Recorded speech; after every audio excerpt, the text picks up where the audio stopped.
Hey everyone, today let's quickly talk about the Fastrack Reflex 2.0. Now before we talk about the performance of this fitness tracker, let's just quickly go ahead and unbox it and see what you get inside the box.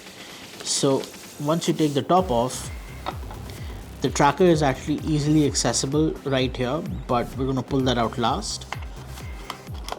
Let's just go ahead and see what else is in the box. You have this little user manual over here, which is pretty neat.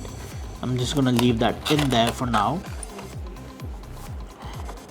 And essentially, the box itself contains just the activity tracker. Now, this is the black and green variant of the Fastrack Reflex 2.0 activity tracker.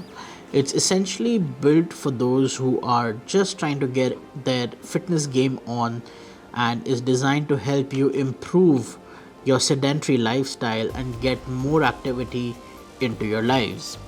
The idea is that you should be able to wear this and not only track essential metrics such as how much you walked, what kind of exercises you've done, how many calories you've burned, but also heart rate.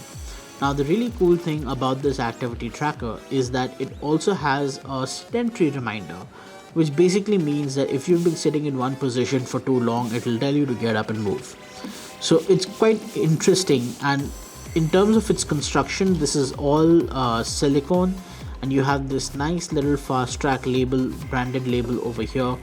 It locks into place using these little locks, which is actually the pretty good and very high quality, and they will actually hold on to your watch around your wrist rather reliably. So you essentially just do that, put it through that little cubby hole, and then there you go, and that's how you would probably wear it.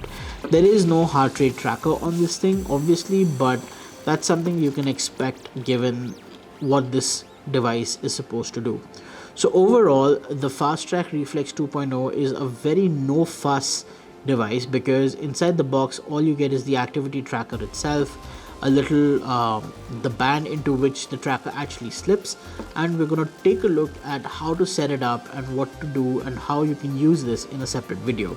But for now, this is a quick look at the Fastrack Reflex 2.0 activity tracker. Thank you guys for watching this video, and hopefully it's been helpful in helping you decide whether to buy the Fastrack Reflex 2.0 activity tracker or not. I'll see you in the next one.